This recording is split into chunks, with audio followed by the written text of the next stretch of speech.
Hello students, आप सब कैसे हो। आज हम 6th क्लास की सोशल स्टडीज़ की एक बुक है NCERT की हमारे अतीत। इसका फर्स्ट चैप्टर हम पढ़ने जा रहे हैं। क्या, कब, कहाँ और कैसे। तो विद्यार्थियों, जैसे कि आपको इस चैप्टर के टाइटल से ही पता लग रहा होगा कि इसमें कुछ प्रश्न पूछे जा रहे हैं। तो मैं आपको बताना चाहूँगा कि जैसे हम किसी भी नई चीज़ से कभी परिचित होते हैं तो हमारे मन में कुछ प्रश्न उभर जाते हैं कि यह क्या है। ज़रूरी नहीं है कि आपके पास कोई चीज़ आ गई और आपने सीधे ही बताना शुरू कर दिया कि मैं इसके बारे में जानता हूँ। आप उस चीज़ के बारे में तब जानते होंगे जब आपने वो पहले देखी होगी, और जब आपने पहली बार वो चीज़ होगी तो आपके मन में भी यह विचार आया होगा कि यह क्या है, कब आई यहाँ पर, कहाँ से आई ये चीज़ और कैसे आई या कैसे बनी, किसने इसको बनाया। तो ये हमारा जो चैप्टर है, एक चैप्टर जो है एक इतिहास से रिलेटेड है।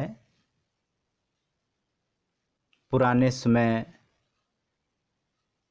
को लेकर थोड़ी चर्चा की जाएगी। तो चलिए चैप्टर शुरू करते हैं। रशीदा का सवाल। आप इस बुक के सामने जो पेज है, इसमें एक लड़की का फ़ोटो आपको नज़र आ रहा होगा। तो यही रशीदा है। रशीदा बैठी अखबार पढ़ रही थी। अचानक उसकी निगाह एक सुर्खी पर पड़ी। 100 साल पहले।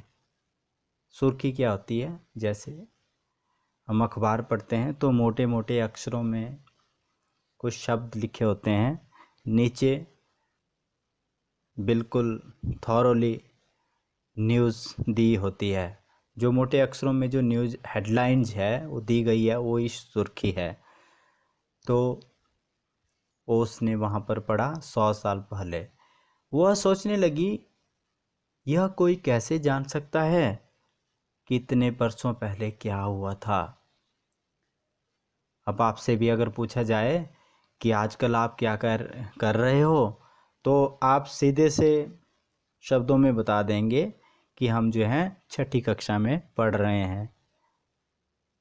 लेकिन अगर आपसे पूछा जाए आप जो है 5 साल पहले क्या करते थे, कब आपने फर्स्ट क्लास में एडमिशन लिया, तो इसके लिए कुछ फॉर्मेलिटीज़ पूरी करनी पड़ेगी, तभी आप जान पाएंगे।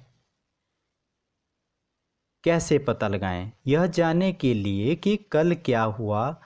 तुम रेडियो सुन सकते हो, टेलीविज़न देख सकते हो या फिर अखबार पढ़ सकते हो। तो आजकल तो गूगल से भी जानकारियाँ काफ़ी मिल जाती हैं। लोग व्हाट्सएप के माध्यम से भी न्यूज़ का आदान प्रदान करते हैं। साथ ही यह जानने के लिए भी कि पिछले साल क्या हुआ था, तुम किसी ऐसे व्यक्ति से बात कर सकते हो जिसे उस समय की स्मृति या याद हो। लेकिन बहुत पहले क्या हुआ था, यह कैसे जाना जा सकता है? विद्यार्थियों, आजकल आप जिस तरह का परिधान पहनते हैं, हो सकता है 10 साल पहले थोड़ा अलग तरह का परिधान हो, कपड़े हों।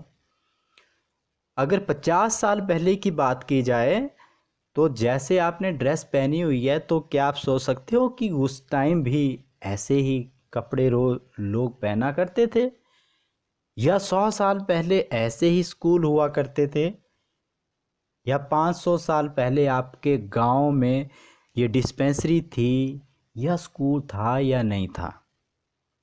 हो सकता है कि तुम्हारे सामने ही कुछ चीज़ें बनी हो, लेकिन ऐसा भी तो हो सकता है कि आप आपके सामने ऐसी चीज़ें हों जिनका आपको पता ना हो। अतीत के बारे में यानी कि जो पास्ट है उसके बारे में हम क्या जान सकते हैं? अतीत के बारे में बहुत कुछ जाना जा सकता है। जैसे लोग क्या खाते थे, कैसे कपड़े पहनते थे, किस तरह के घरों में रहते थे। हम आखेटक हुए शिकारी, पशुपालकों, कृषकों यानी किसान, शासकों, व्यापारियों, पुरोहितों, शिल्पकारों, कलाकारों, संगीतकारों या फिर वैज्ञानिकों के जीवन के बारे में जानकारियां हासिल कर सकते हैं।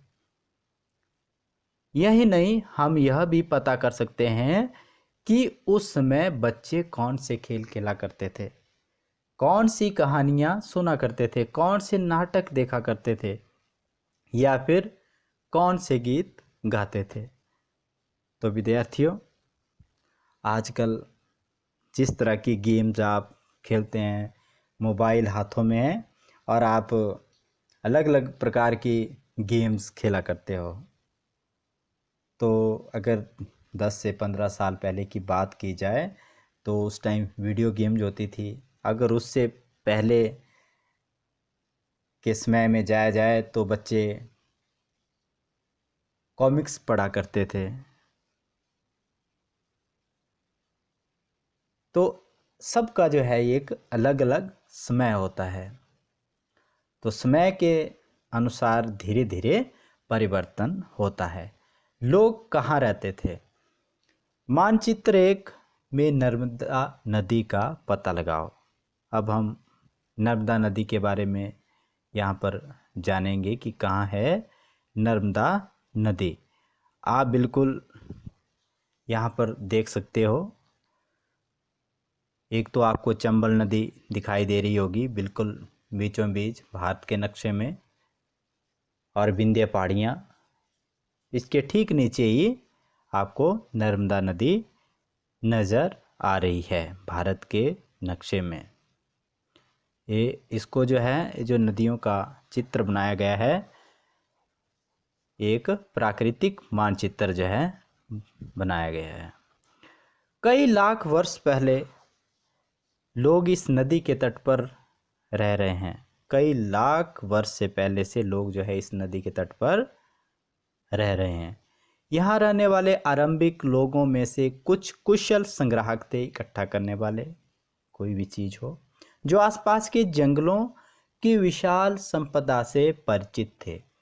अपने भोजन के लिए वे जड़ों, फलों तथा जंगल के अन्य उत्पादों का यहीं से संग्रह किया करते थे। वे जानवरों का अखेट यानी शिकार भी किया करते थे। अब आजकल का समय है, लोग अलग अलग तरह के पकवान खाते हैं। सभी के घरों में अच्छे अच्छे पकवान बनते हैं, आपके घरों में भी बढ़िया बढ़िया पकवान बनते हैं। लेकिन क्या आपको पता है, ये जो बदलाव हुआ है धीरे धीरे पकवान बनाने का, ये एकदम से नहीं हुआ, ये धीरे धीरे हुआ। पहले लोग देखो फल खाते थे, जंगल में रहना, जानवरों का शिकार करना। तो उस टाइम अगर आप सोचें कि मैगी उस समय भी बनती थी तो ये बात सही नहीं है। या फिर आपके जो बिस्किट हैं, टॉफ़ियाँ हैं, चॉकलेट्स हैं, ये सारी चीज़ें जो है धीरे धीरे प्रोसेस में आई है। अब तुम उत्तर पश्चिम की सुलेमान और किरथर पहाड़ियों का पता लगाओ। अब हम सुलेमान और किरथर पहाड़ियों का पता लगाएंगे। बिल्कुल आप भारत के नक्शे से बिल्कुल बाहर उत्तर दिशा की तरफ आपका जम्मू और कश्मीर, पश्चिम में आपका एक गुजरात है यहाँ पर, और उसके जो पाकिस्तान के बिल्कुल इधर देख सकते हैं आप बाहर की तरफ सुलेमान और किरथर की पहाड़ियाँ, इसके ऊपर एक काबुल नदी भी है। तो यहाँ की बात हो रही है, तो हम जानेंगे कि क्या जानकारी दी जा रही है। इसी क्षेत्र में कुछ ऐसे स्थान हैं जहाँ लगभग 8,000 वर्ष पूर्व स्त्री पुरुषों ने सबसे पहले गेहूं तथा जौ जैसी फसलों को उपजाना शुरू किया था। तो विद्यार्थियों, आपको ये जानकर बहुत ज़्यादा हैरानी होगी कि 8,000 वर्ष पहले जो है गेहूं उगाना सीख लिया था इंसान ने। गेहूं और जौ कहाँ? सुलेमान और केतर की पहाड़ियों में।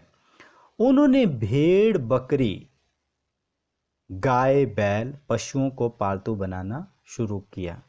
अब सबके घरों में गाय बैल भेड़ बकरी सभी ने पाली होती है। ये लोग गांव में रहते थे। उत्तर में गारो तथा मध्य भारत में विंध्य पहाड़ियों का पता लगाओ। उत्तर पूर्व में गारो।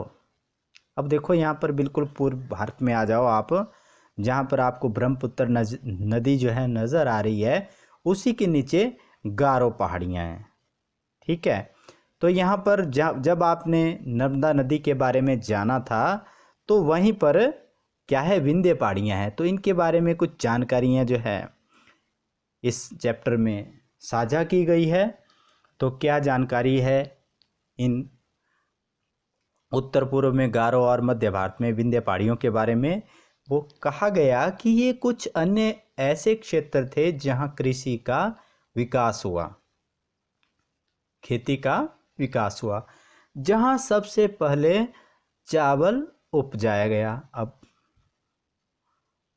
वे स्थान विंध्य के उत्तर में स्थित थे। अब चावल की अगर बात की जाए तो चावल सबको पसंद है। जैसे दोष में अगर कोई गेहूं की रोटी खा लेता है या एक टाइम गेहूं की, एक टाइम मक्की की, या फिर एक टाइम तो चावल चाहिए, क्योंकि चावल एक ऐसा भोजन है, मतलब एकदम से जो अनाज है पक जाता है। अब चपाती बनाने के लिए थोड़ा सा परिश्रम करना पड़ेगा, लेकिन चावल जो है उसको धोया और पकाने के लिए डाल दिया, और खाने के लिए भी स्वादिष्ट होता है।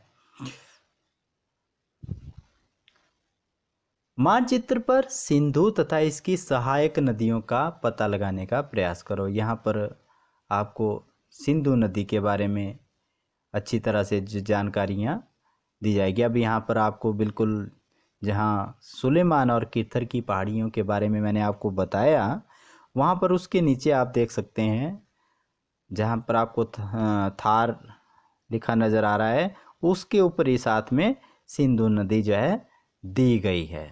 उसके नीचे देखो झेलम नदी, चिनाब नदी, रावी नदी, सतलुज नदी।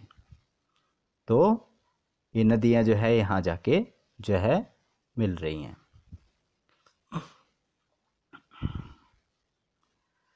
सहायक नदियाँ उन्हें कहते हैं जो एक बड़ी नदी में मिल जाती हैं। लगभग 4700 वर्ष पूर्व इन्हीं नदियों के किनारे कुछ आरंभिक नगर फले फूले। गंगा और उसकी सहायक नदियों के किनारे तथा समुद्र तटवर्ती इलाकों में नगरों का विकास लगभग 2500 वर्ष पूर्व हुआ। अब आपको पहले तो ये पता होना चाहिए कि नगर क्या है। तो विद्यार्थियों, नगर वो है जहाँ पर आपको हर चीज़ आसानी से मिल जाती है। बहुत सारी दुकानें, आपको वहाँ पर विद्यालय मिलेंगे, कुछ निजी विद्यालय होंगे, सरकारी दफ्तर, बड़े बड़े शोरूम, मतलब एक ऐसी जगह जहाँ पर अगर आप जाएंगे तो आपको हर चीज़ जो है मुहैया हो सकती है। अगर आप गांव में रहते हैं तो गांव में आपको वो चीज़ें नहीं मिल सकती, क्योंकि आपके पड़ोस में अगर कहीं दुकान होती है, मान लो, क्योंकि गांव में क्या होता है कि लोगों के घर कईयों के दूर दूर होते हैं, तो किसी दुकान में जाने के लिए लोगों को चलना पड़ता है, थोड़ा संघर्ष करना पड़ता है। अब कई ऐसे दूर दराज के इलाके हैं जहाँ की 1-2 किलोमीटर चल के जो है उनको दुकान मिलती है जाके, तब जाके वो बेचारे सामान लाते हैं। हालांकि अब जो है स्थिति सुधर रही है। अब जैसा मैंने आपको बताया एकदम से परिवर्तन तो नहीं होगा, अब परिवर्तन जो है धीरे धीरे होता है। अब यहाँ पर गंगा तथा इसकी सहायक नदी सोन का पता हमने लगाना है। गंगा तथा इसकी सहायक नदी सोन नदी।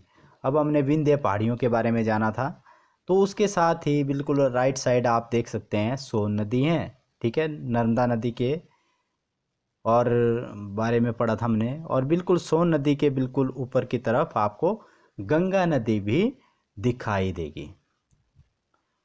तो इसके बारे में क्या बताया गया है, गंगा के दक्षिण में इन नदियों के आसपास का क्षेत्र प्राचीन काल में मगध, जो वर्तमान में बिहार है, वर्तमान यानी आजकल बिहार के नाम से जाना जाता था, मगध के नाम से कौन, बिहार।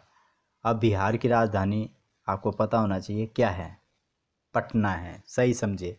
इसके शासक बहुत शक्तिशाली थे और उन्होंने एक विशाल राज्य स्थापित किया था। देश के अन्य हिस्सों में भी ऐसे राज्यों की स्थापना की गई थी। लोगों ने सदैव उपमहाद्वीप के एक बड़े हिस्से से दूसरे हिस्से तक यात्रा की। कभी कभी हिमालय जैसे ऊंचे पर्वतों, पहाड़ियों, रेगिस्तान, अगर रेगिस्तान की बात की जाए तो विद्यार्थियों आपको क्या पता है कि रेगिस्तान क्या होता है?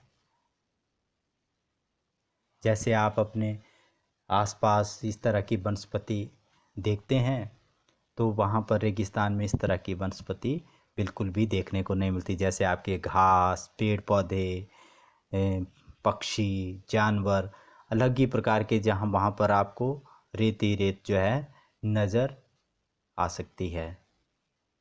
वहाँ पर अलग अलग प्रकार के कांटेदार पौधे आपको मिलेंगे, अलग अलग प्रकार के जीव होंगे, और बारिश वहाँ पर बिल्कुल कम होती है। नदियों तथा समुद्रों के कारण यात्रा जोखिम से भरी होती है। अब इन रास्तों से, अगर सीधी सी बात है, अगर इन रास्तों से कभी जाते हैं तो यात्रा जो है जोखिम से भरी होती है। फिर भी ये यात्रा उनके लिए असंभव नहीं थी, तो लोगों ने इन रास्तों से यात्रा की थी, लेकिन उनके लिए जोखिम भरी थी, लेकिन असंभव नहीं थी। अतः कभी लोग काम की तलाश में तो कभी प्राकृतिक आपदाओं के कारण एक स्थान से दूसरे स्थान तक जाया करते थे।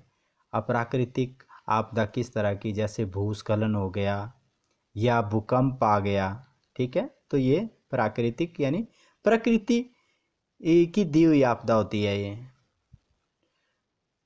कभी कभी सेनाएं दूसरे क्षेत्रों पर विजय हासिल करने के लिए जाती थी।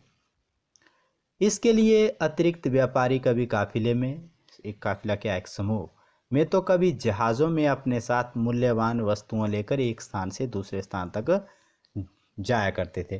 तो विद्यार्थी आपको पता होना चाहिए कि पहले जो यात्रा करते थे, अगर समुद्र के द्वारा ही ज़्यादा यात्रा की जाती थी, समुद्री जहाज़ों के द्वारा। अब आपका जो हेलीकॉप्टर है या फिर एरोप्लेन है, ये बाद में बने। मूल्यवान वस्तुएं लेकर एक स्थान से दूसरे स्थान तक जाते रहते थे। धार्मिक गुरु लोगों को शिक्षा और सलाह देते हुए एक गांव से दूसरे गांव तथा एक कस्बे से दूसरे कस्बे तक जाया करते थे। कुछ लोग नए और रोचक स्थानों को खोजने के चाह में उत्सुकतावश भी यात्रा किया करते थे। इन सभी यात्राओं से लोगों को एक दूसरे के विचारों को जानने का अवसर मिला। अब जैसे अपनी बात कीजिएगा, जैसे आप कभी अगर पड़ोस के किसी राज्य में जाएं, तो आप वहाँ पर देखेंगे कि उनका जो थोड़ा रहन सहन है हमसे अलग है, क्योंकि वो वहाँ का वातावरण थोड़ा अलग है और आपके गांव का या आपके शहर का वातावरण अलग है। ठीक है। अब आज लोग यात्राएं क्यों करते हैं? अब आपको पता होना चाहिए, आज लोग जो हैं कभी घूमने फिरने के लिए चले जाते हैं, या फिर अपने रिश्तेदारों के पास ठहरने के लिए चले जाते हैं। अलग अलग कारण हो सकते हैं। एक बार फिर से मानचित्र एक को देखो। पहाड़ियाँ, पर्वत और समुद्र इस उपमहाद्वीप की प्राकृतिक सीमा का निर्माण करते हैं। तो जो मानचित्र हमने अभी अभी देखा उसके बारे में बोला जा रहा है। इस उपमहाद्वीप की प्राकृतिक सीमा का निर्माण करते हैं पहाड़ियाँ और पर्वत। हालांकि लोगों के इन सीमाओं को पार करना आसान नहीं था। जिन्होंने ऐसा चाहा वे ही ऐसा कर सके। वे पर्वतों की ऊंचाई को छू सके और गहरे समुद्रों को पार कर सके। उपमहाद्वीप के बाहर से भी कुछ लोग यहाँ आए और यहीं बस गए। अब कई लोग ऐसे होते हैं जिनको मतलब अगर दूसरी जगह जाते हैं तो उनको वो जगह पसंद आ जाती है, वो वहीं रह जाते हैं। मतलब भाई नहीं, हमें ये जगह पसंद आ चुकी है।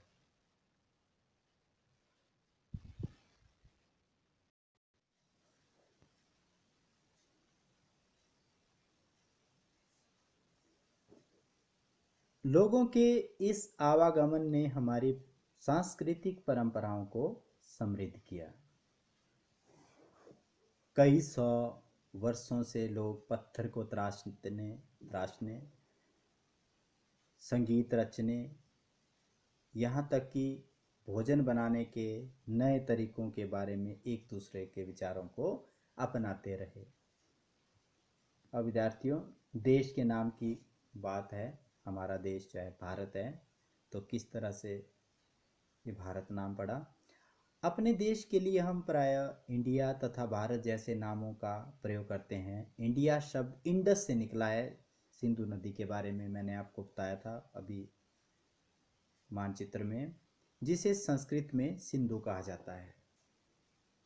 अपने एटलस में ईरान और यूनान का पता लगाओ। लगभग 2500 वर्ष पूर्व उत्तर पश्चिम की ओर से आने वाले ईरानियों तथा यूनानियों ने सिंधु को हिंदोस और इंदोस और इस नदी के पूर्व में स्थित भूमि को इंडिया कहा। क्या कहा? इंडिया। भारत का जो नाम है इसका प्रयोग उत्तर पश्चिम में रहने वाले लोगों के एक समूह के लिए किया जाता था। इस समूह का उल्लेख संस्कृत की आरंभिक लगभग 3500 वर्ष पुरानी कृति ऋग्वेद में मिलता है। बाद में इसका प्रयोग भारत के लिए या देश के लिए होने लगा। तो क्या है, ऋग्वेद एक वेद है, तो 4 वेद जो हैं कह गए हैं, ऋग्वेद, सामवेद, यजुर्वेद और अथर्ववेद। तो इसमें ऋग्वेद की पुरानी बात का जिक्र जो है किया गया। अतीत के बारे में कैसे जानें? अतीत की जानकारी यानी कि जो पास्ट की जानकारी है हम कई तरह से प्राप्त कर सकते हैं। इनमें से एक तरीका अतीत में लिखी गई पुस्तकों को ढूंढना और पढ़ना है। अब आप पुस्तकें ढूंढेंगे, पढ़ेंगे, तभी अगर आपकी रुचि होगी। तो विद्यार्थियों, पुस्तकों को पढ़ने के लिए आपको रुचि दिखानी पड़ेगी, तभी आप जो है पढ़ पाएंगे। अगर आपको रुचि नहीं होगी आप नहीं पढ़ सकते। ये पुस्तकें हाथ से लिखी होने के कारण पांडुलिपि कही जाती है। अंग्रेजी में पांडुलिपि के लिए प्रयुक्त होने वाला मैन्युस्क्रिप्ट शब्द लैटिन शब्द मेनु, जिसका अर्थ हाथ से लिखा है। अब जो हाथ से लिखा हुआ है ना, ये पांडुलिपियां प्रायः ताड़पत्रों अथवा हिमालय क्षेत्र में उगने वाले भुर्ज नामक पेड़ की छाल से विशेष तरीके से तैयार भोजपत्र पर लिखी मिलती है, जो हाथ से लिखी गई है, यानी कि वो क्या है, पांडुलिपि है। अब देखो, आप आजकल जो है आप किस पे लिख रहे हैं? आपके पास अच्छा कागज है, अच्छी अच्छी कॉपियां हैं, लेकिन आप उस जमाने की बात सोचिए कि वो लोग कैसे लिखते थे, कितना कठिन जीवन था उनका।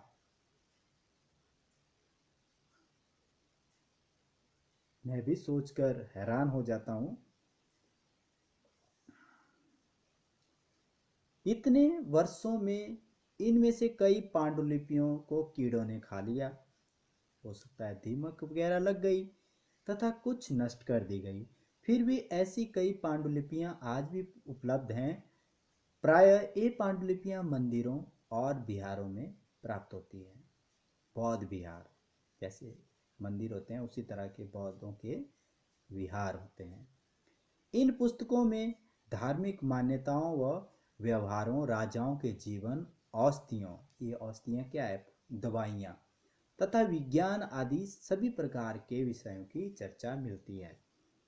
इनके अतिरिक्त हमारे यहाँ महाकाव्य जैसे रामायण, महाभारत, कविताएं और नाटक है, अभिज्ञान, शकुंतलम, इनमें से कई संस्कृत में लिखे हुए मिलते हैं, जबकि अन्य प्राकृत और तमिल में है। प्राकृत भाषा का प्रयोग आम लोग करते थे। अब आजकल ज़्यादातर जो लोग हैं भारतवर्ष में, आपको पता है कि कौन सी भाषा का प्रयोग करते हैं, हिंदी भाषा का प्रयोग करते हैं। तो विद्यार्थियों, आपको इससे पता लग रहा होगा, तो हमारी पुस्तक तो हिंदी में लिखी गई है, तो यही तो बात है। ये जो परिवर्तन है ये धीरे धीरे हो रहे हैं। संस्कृत भाषा का पहले प्रयोग होता था, प्राकृत भाषा का, तमिल भाषा का, और लेकिन आजकल ज़्यादातर इंग्लिश और हिंदी। हम अभिलेखों का भी अध्ययन कर सकते हैं। ऐसे लेख पत्थर अथवा धातु जैसी अपेक्षाकृत कठोर सतहों पर उत्कीर्ण किए गए थे। अब आप यहाँ पर एक शिला देख रहे हैं, तो ये शिला जो है इस पर लिखा गया है। तो कैसे उन लोगों ने छेनी हथौड़े लेकर ये लेख लिखे हैं, सोच के हैरानी हो जाती है ना। कभी कभी शासक अथवा अन्य लोग अपने आदेशों को इस तरह उत्कीर्ण करवाते थे ताकि लोग उन्हें देख सकें, पढ़ सकें अथवा उनका पालन कर सकें। कुछ अन्य प्रकार के अभिलेख भी मिलते हैं जिनमें राजाओं और रानियों सहित अन्य स्त्री पुरुषों ने भी अपने कार्यों के विवरण उत्कीर्ण करवाए हैं। उदाहरण के लिए प्राय शासक लड़ाइयों में अर्जित विजयों का लेखा जोखा रखते थे। अब राजा लोग अगर जीत रहे हैं तो अपनी जीत का लेखा जोखा वो बताएंगे, लेकिन आप देखेंगे कि वो अपनी हार का लेखा जोखा नहीं देंगे। अगर आप, क्या आपको पता है कि जो साधारण लोग हैं वो भी इस तरह के लेख लिखवाते होंगे या लिखते होंगे? तो मैं कहूँगा बिल्कुल नहीं, क्योंकि उन बेचारों को खाना मिलना ही बड़ा मुश्किल होता था, अपने काम धंधों में लगे रहते थे, तो उनको इस तरह से फुर्सत ही नहीं मिल पाती थी कि वो इस तरह के लेखों को लिखवाएं। इसके अतिरिक्त अन्य कई वस्तुएं अतीत में बनी और प्रयोग में लाई जाती थीं। ऐसी वस्तुओं का अध्ययन करने वाला व्यक्ति पुरातत्वविद कहलाता है। तो विद्यार्थियों, जो इस तरह की वस्तुएं जो अतीत में बनी हैं उनको वो इकट्ठे करते हैं, तो उनसे वो पता लगाते हैं कि ये चीज़ कब की है, वो फिर उसके बाद हमें जानकारियाँ देते हैं। उन्हें बोला जाता है पुरातत्वविद। पुरातत्वविद पत्थर और ईंट से बनी इमारतों के अवशेषों, जो चिन्ह होते हैं, बचे हुए चित्रों तथा मूर्तियों का अध्ययन करते हैं। तो क्या क्या? पत्थर, ईंट, चित्र और मूर्तियों का अध्ययन करते हैं। वे औजारों, हथियारों, बर्तनों, आभूषणों, अब देखो आप यहाँ पर कुछ आपको चित्र जो है दिखाई दे रहे हैं। यहाँ पर भी आपको एक चित्र जो है दिखाई दिया था। यह जो है लगभग 2250 वर्ष पुराना यह अभिलेख है। अफगानिस्तान के कंधार से प्राप्त हुआ है। यह अभिलेख अशोक नामक शासक के आदेश पर उत्कीर्ण करवाया गया था। इस शासक के विषय में आप जो है अध्याय 8 में पढ़ोगे। जब हम कुछ लिखते हैं तब हम किसी लिपि का प्रयोग करते हैं। लिपियाँ अक्षरों अथवा संकेतों से बनी होती हैं जब हम कुछ बोलते अथवा पढ़ते हैं एक भाषा का प्रयोग करते हैं, ठीक है। तो यह अभिलेख इस क्षेत्र में प्रयुक्त होने वाली यूनानी तथा अरामेइक नामक दो भिन्न भिन्न लिपियों तथा भाषाओं में है। तो यहाँ पर ये जो अभिलेख जो है अशोक का है। अशोक एक बहुत ही महान शासक हुआ है। तो यहाँ पर आपको कुछ चित्र जो हैं नज़र आ रहे होंगे। चलो पहले इसको पढ़ लेते हैं। सिक्कों की प्राप्ति के लिए भी छानबीन तथा खुदाई भी करते हैं पुरातत्वविद। इनमें से कुछ वस्तुएं पत्थर, पक्की मिट्टी तथा कुछ धातु की बनी हो सकती हैं। ऐसे तत्व कठोर तथा जल्दी नष्ट न होने वाले होते हैं। अब यहाँ पर आप देख सकते हैं एक आपको घड़ा नज़र आ रहा है, तो साइड में कुछ टूटी हुई चीज़ें एक तरफ से।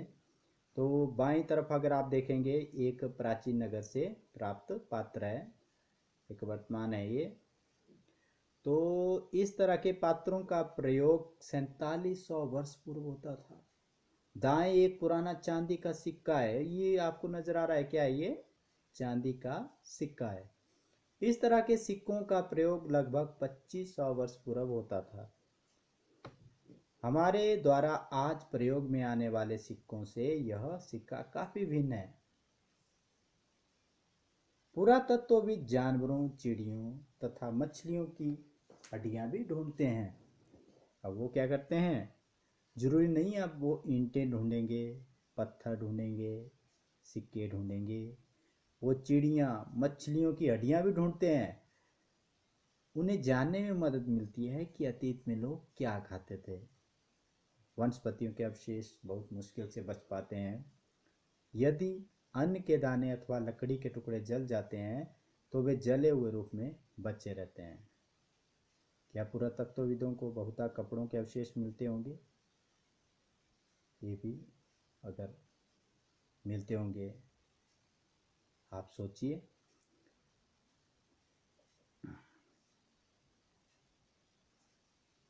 पांडुलिपियों, अभिलेखों तथा पुरातत्व से प्राप्त जानकारियों के लिए इतिहासकार प्रायः स्रोत शब्द का प्रयोग करते हैं। इतिहासकार उन्हें कहते हैं जो अतीत का अध्ययन करते हैं, जो हमारे बीता हुआ जो समय है उसका क्या करते हैं, उस पर स्टडी करते हैं। वो स्रोत के प्राप्त होते ही अतीत के बारे में पढ़ना बहुत रोचक हो जाता है, क्योंकि इन स्रोतों की सहायता से हम धीरे धीरे अतीत का पुनर्निर्माण करते हैं। अब क्या है, अगर हमारे पास कोई चीज़ मिल जाती है तो हम उसके बारे में क्या करने लग जाते हैं, अध्ययन करने लग जाते हैं। फिर हम दूसरे लोगों को बताएंगे कि भाई ये चीज़ उसमें की बनी है और ये चीज़ क्या है, इस ये लोग जो है इसको प्रयोग करते थे। तो ये जागरूकता आ जाएगी लोगों की कि भाई क्या बात है, क्या जानकारी दी गई है। अतः इतिहासकार तथा पुरातत्वविद उन जासूसों की तरह है जो इन सभी स्रोतों का प्रयोग सुराग के रूप में कर अतीत को जानने का प्रयास करते हैं। अतीत एक या अनेक? क्या तुमने इस पुस्तक के शीर्षक हमारे अतीत पर ध्यान दिया? हाँ, अतीत शब्द का प्रयोग बहुवचन के रूप में किया गया है। कैसे? Singular, plural. ऐसा इस तथ्य की ओर ध्यान दिलाने के लिए किया गया है कि अलग अलग समूहों के लिए लोगों के लिए इस अतीत के अलग अलग मायने थे। उदाहरण के लिए पशुपालकों अथवा कृषकों का जीवन राजाओं तथा रानियों के जीवन से तथा व्यापारियों का जीवन शिल्पकारों के जीवन से बिल्कुल ही भिन्न था, यानी अलग था। जैसा कि हम आज देखते हैं, उसमें भी देश के अलग अलग हिस्सों में लोग अलग अलग तरह के व्यवहारों रीति रिवाजों का पालन करते थे। उदाहरण के लिए आज अंडमान द्वीप के अधिकांश लोग अपना भोजन मछलियां पकड़कर, शिकार करके, फल फूल के संग्रह द्वारा प्राप्त करते हैं। इसके विपरीत शहरों में रहने वाले लोग खाद्यापूर्ति के लिए अन्य लोगों पर निर्भर रहते हैं। इस तरह के भेद अतीत में विद्यमान थे। तो वहाँ पर लोग जो हैं कुछ मछलियाँ पकड़ रहे हैं, शिकार कर रहे हैं, फल फूल इकट्ठा कर रहे हैं, लेकिन क्या है वहाँ पर अंडमान निकोबार द्वीप समूह में अन्य जो शहरों में जो लोग हैं उनका जो है खाने पीने का ढंग जो है थोड़ा अलग है। उनकी जो आपूर्ति है वो अन्य व्यक्तियों पर निर्भर है। इसके अतिरिक्त एक अन्य तरह का भेद है। उस समय शासक अपनी विजयों का लेखा जोखा रखते थे। जैसे पीछे एक अभिलेख आया था जिसमें बताया गया था, शिलालेख, उसमें अशोक का नाम आया था, आपको अगर याद हो। उसमें शासक अपनी विजयों का लेखा जोखा रखते थे। यही कारण है कि हम उन शासकों तथा उनके द्वारा लड़ी जाने वाली लड़ाइयों के बारे में काफ़ी कुछ जानते हैं। जबकि शिकारी, मछुआरे, संग्राहक, कृषक अथवा पशुपालक जैसे आम आदमी प्राय अपने कार्यों का लेखा जोखा नहीं रखते थे। पुरातत्व की सहायता से उनके जीवन को जानने में मदद मिलती है। हालांकि अभी भी इसके बारे में जानना जो है बहुत ही ज़्यादा क्या है, शेष है। तिथियों का मतलब क्या है? अगर कोई तुमसे तिथि के विषय में पूछे तो तुम शायद उस दिन की तारीख, माह, जैसे कि 2000 या इसी तरह का कोई और वर्ष बताओगे। अब जैसे आपकी डेट ऑफ बर्थ ही पूछी जाती है तो आप बता सकते हो, जैसे 1 जनवरी 1999, 1 जनवरी 1999 बता दिया, मंथ बता दिया, डेट बता दी और ईयर बता दी। वर्ष की यह गणना ईसाई धर्म प्रवर्तक ईसा मसीह के जन्म की तिथि से की जाती है। किससे? ईसा मसीह के जन्म की तिथि से की जाती है। अतः 2000 वर्ष कहने का तात्पर्य ईसा मसीह के जन्म के 2000 वर्ष के बाद का है। उससे पहले अगर बात की जाए तो क्या है, ईसवी पूर्व की बात की जाए। ईसा मसीह के जन्म की पूर्व की सभी तिथियां कैसे चलेंगी? ईसवी पूर्व। इस पुस्तक में हम 2000 को अपना आरंभिक बिंदु मानते हुए वर्तमान से पूर्व की तिथियों का उल्लेख करेंगे। और भी जानकारी दी गई है इसमें, अब आप इसको भी थोड़ा समझ लो। अंग्रेजी में, इंग्लिश में बीसी और हिंदी में ईपू का तात्पर्य बिफोर क्राइस्ट, यानी क्या है कि ये जो काम हुआ है या ये जो समय है ये ईसा मसीह के जन्म से पहले का है, उसमें साथ में लिखा होता है। कभी कभी तुम तिथियों से पहले एडी लिखा पाते हो। यह एनो डोमिनी नामक 2 लैटिन शब्दों से बना है तथा इसका तात्पर्य ईसा मसीह के जन्म के वर्ष से है। ठीक है, तो इसके बाद का समय जो है उसको एडी लिखते हैं और उससे पहले बीसी लिखेंगे। कभी कभी एडी की जगह सीई अथवा बीसी की जगह बीसीई का प्रयोग होता है। सीई अक्षरों का प्रयोग कॉमन एरा, सीई अक्षरों का प्रयोग किसके लिए? कॉमन एरा, तथा बीसीई बिफोर कॉमन एरा। हम इन शब्दों का प्रयोग इसलिए करते हैं क्योंकि विश्व के अधिकांश देशों में अब इस कैलेंडर का प्रयोग सामान्य हो गया है। भारत में तिथियों के इस रूप का प्रयोग लगभग 200 वर्ष पूर्व आरंभ हुआ। अब हम जो है इस तरह की तिथियां बताते हैं, एक दूसरे को याद रखते हैं, तो विद्यार्थियों आपको पता होना चाहिए कि लगभग 200 वर्ष पहले ही ये कैलेंडर या ये तिथियां जो हैं हमने अपनाई हैं, इन तिथियों का प्रयोग करना शुरू किया है। कभी कभी अंग्रेजी के बीपी अक्षरों का प्रयोग भी होता है जिसका तात्पर्य है बिफोर प्रेजेंट, यानी वर्तमान से पहले। तो ये था हमारा आज का चैप्टर। आशा करता हूँ कि आपको अच्छा लगा होगा। Thank you so much.